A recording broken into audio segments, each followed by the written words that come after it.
Today we are going to see the chemical properties of aryl halides.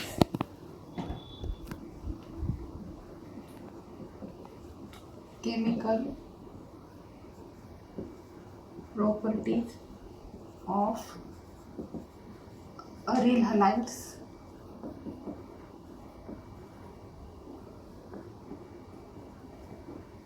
In the chemical properties of aryl halide, we have seen three reactions are there. First one is electrophilic substitution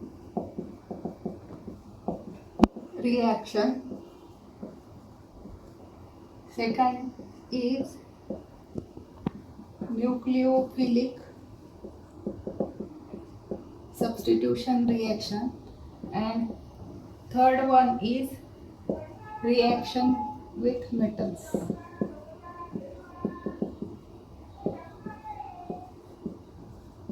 Reaction with metals. Now let us start with the first reaction, that is electrophilic substitution reaction. Okay, so today we are going to see the electrophilic substitution reaction in aryl halides. As we know that substitution means replacement of one or more atom by another atom. एक जातो आणि त्याच्या जागी दुसरा येतो, त्याला म्हणतो आपण सबस्टिट्यूट करायचं. Electrophilic, again this word contain two words. Electro means electron, philic means loving. They are positively charged. Electrophiles are electrophilic substitution reaction मध्ये electrophilic means electron loving. Electrophilic reagents are positively charged, so they can attract towards the negatively charged atom. Okay, so electrophilic substitution reaction in aryl halides. Okay, in aryl halides they undergo electrophilic substitution reaction slowly as compared to the benzene ring. These aryl halide, they show the electromeric substitution reaction, but how they show slowly as compared to benzene. Why? Let us see that in resonance structure of chlorobenzene, if we take an example of aryl halide, that is chlorobenzene is one of the example of aryl halide. Chlorobenzene, the electron density of this chlorobenzene is relatively more at ortho and para position. This is the ortho, this is para, and this is meta position. Benzene रिंगच्या position आपल्याला माहिती पाहिजे. This is the ortho position, ही आणि ही ortho position असते, ही meta position, आणि अपोजिट साइड इथे वरती आणि खाली ही पॅरा पोझिशन. तर मग according to the electrophilic substitution reaction, aryl halide, they show the electronic substitution reaction more at what position? At ortho and para position. Okay, so therefore incoming आणि इथे electron density जास्त असते का? Electron density is more where at ortho and para position. मग electron density जास्त असते, त्यामुळे positively charge, that is electrophiles, they can get attack on this position easily, that is ortho and para. Why? Because at that position electron density is more. Okay, to explain this or to do in details, we have to know the resonance structure of a chlorobenzene. तर बघा आता आपण सांगितलं की in resonance structure of chlorobenzene electron density is more. मी काय सांगितलं इथे तुम्हाला फक्त क्लोरोबेन्झीनचं एक एक्झाम्पल दिलं होतं, त्याच्या पोझिशन सांगितलं. पण in the resonance structure of chlorobenzene कसं मग ऑर्थो आणि पॅरास पोझिशनला का बरं इलेक्ट्रोफिलिक रिएजंट किंवा इलेक्ट्रोफाइल्स अटॅक करतात? कारण ते इलेक्ट्रॉन डेन्सिटी जास्त असते. तर मग ती कशी जास्त असते तर ते आपण बघूयात. कशापासून? From resonance structure of chlorobenzene. Here I will write the resonance structure of chlorobenzene. तर ॲक्च्युली रेझोनन्स म्हणजे काय? रेझोनन्स तुम्ही 11वीला शिकलेला आहात. रेझोनन्स म्हणजे डिस्प्लेसमेंट ऑफ इलेक्ट्रॉन्स. रेझोनन्स, आता बेन्झीन रिंग तुम्हाला माहिती आहे. ओके, बेन्झीन रिंगमध्ये अशा प्रकारचं स्ट्रक्चर तुम्ही बघितलंय 11वीमध्ये. आता स्ट्रक्चर 1 आणि स्ट्रक्चर 2 ह्या स्ट्रक्चरमध्ये बॉन्ड इथे इथे इथे या स्ट्रक्चरमध्ये चेंज झाले तिथे इथे. म्हणजे बेन्झीन रिंगमध्ये हे पाय इलेक्ट्रॉन्स असतात आणि दे आर कंटिन्युअसली रिव्हॉल्विंग. म्हणजे delocalise electrons are there and these are continuously revolving. मग it can be represented in the resonance form. So how it will take place, let us see in the resonance structure of chlorobenzene. तर actually resonance म्हणजे काय? तर displacement of electron in such a way that bond change their position. म्हणजे bond आतले जे ring मधले bond आहेत त्यांची पोझिशन सतत चेंज होत राहते. कशासाठी? To get more stable structure. Stable structure बनवण्यासाठी बेन्झीन मधल्या इलेक्ट्रॉनची मुवमेंट होत राहते आणि ही जी मुवमेंट होत राहते continue, that is the resonance form. Let us see the resonance form of chlorobenzene. आता क्लोरोबेन्झीन म्हणजे बघा Cl. आता हे रेझोनन्स बेन्झीन क्लोरोबेन्झीनचे रेझोनन्स स्ट्रक्चर 5 प्रकारामध्ये दाखवले जातात. तर ते बघा आता ते कसे. क्लोरीनला in the valence shell of chlorine there are 6 electrons. तर हे 6 इलेक्ट्रॉन्स इथे दाखवलेले. बघा आता रेझोनन्स स्ट्रक्चर मी ड्रॉ करते आहे. डिलोकलायझेशन ऑफ इलेक्ट्रॉन कसं कसं होतं. आधी मी 5 बेन्झीन रिंग काढून दाखवते.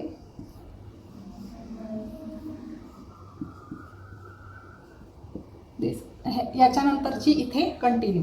ओके, आता कसं होतं डिलोकलायझेशन ऑफ इलेक्ट्रॉन. Cl जवळ हे 6 इलेक्ट्रॉन्स आहेत, त्यातली एक इलेक्ट्रॉन पेअर इथे जाते. ओके, तर मग इथे डबल बॉन्ड फॉर्म होतो. Cl राहतो आणि Cl मध्ये बाकी किती राहिले हे परत 2 पेअर ऑफ इलेक्ट्रॉन. मग आता इथे हा हायड्रोजनला अटॅच इथे काय आहे बेन्झीनमध्ये C6H6 आहे. एका हायड्रोजनला जाऊन इथे क्लोरीन अटॅच झाला, पण बॉन्ड किती तयार झाले इथे या कार्बनला. इथे कार्बन आहे 1 2 3 1 2 3 4 आणि हा इकडनं येणारा इथे हा जो तयार झाला हा 5 बॉन्ड. म्हणजे परत त्याची व्हॅलन्सी चेंज झाली. मग काय करतो हा इलेक्ट्रॉन ही इथे पोहोचवतो. मग इथे इलेक्ट्रॉन आल्यावर इथे निगेटिव्ह चार्ज तयार होतो. ओके, निगेटिव्ह चार्ज इथे हा ट्रान्सफर शिफ्ट झाला, इथे डबल बॉन्ड तयार झाला आणि हा इथे गेला, इथे निगेटिव्ह चार्ज. तर आता सेकंडमध्ये काय होतं, हा निगेटिव्ह चार्ज इथे येतो.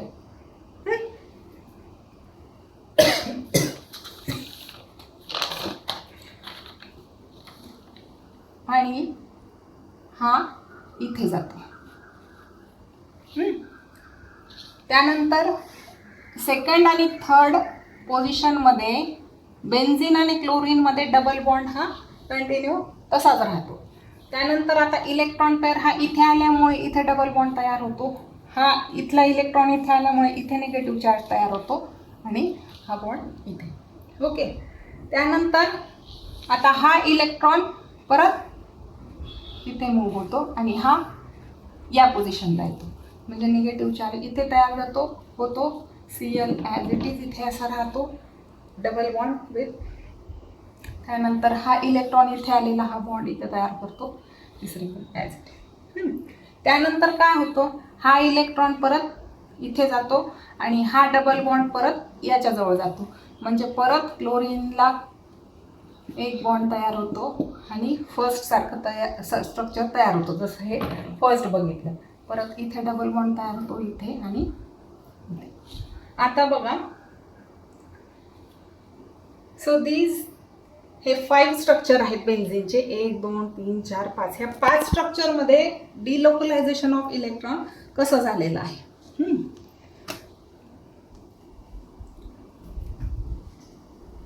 ह्यालाच म्हणतात रेझोनन्स स्ट्रक्चर ऑफ क्लोरोबेन्झीन. आता पोझिशन बघा, ही आहे ऑर्थो पोझिशन,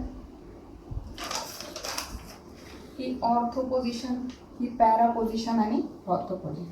पण समजलं, electron density is more at ortho and para position. Therefore, in electrophilic substitution reaction, electrophile will attack on this ortho and para position. समजले याचं कारण?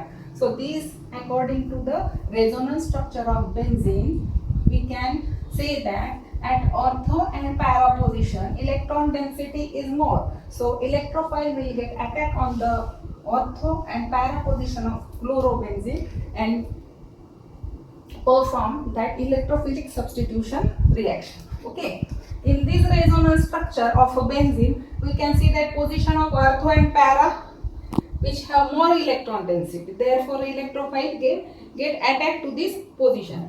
One more thing is there. Beside this, in aryl halides,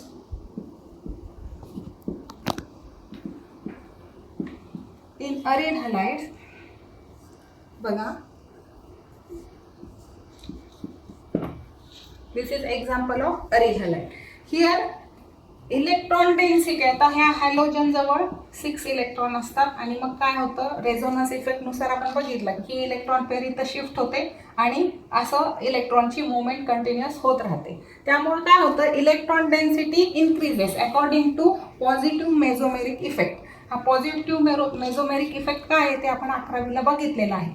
तर this increases the electron density at ortho and para position, and hence electrophile will get attack on this position. Now, so this is according to the positive mesomeric effect. And in second case, this aryl halide, when हा halogen ॲटमला attach असतो. आपल्याला माहिती आहे की हा bond आहे carbon आणि x.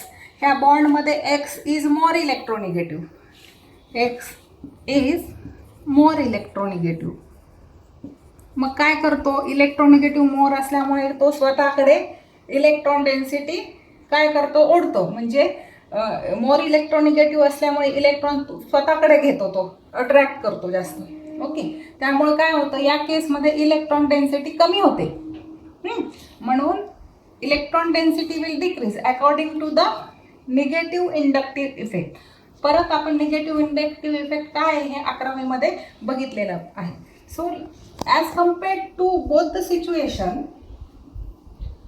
the I effect, that is minus I, in minus inductive effect, that is negative inductive effect, is dominating as compared to the positive mesomeric effect. So this will occur in related to the haloaryls, or that is in aryl halides only. Okay. Positive inductive effect will be greater, or it is more dominating as compared to the positive mesomeric effect. मग इथे काय होतं, इथे electron density increase होते, इथे electron density decrease होते. इलेक्ट्रोफाईलला तर यायच आहे, पण ह्या दोन सिच्युएशनमुळे अशी सिच्युएशन निर्माण होते. रिझल्ट काय आहे, the both situation results in the there is a deactivation of ring takes place.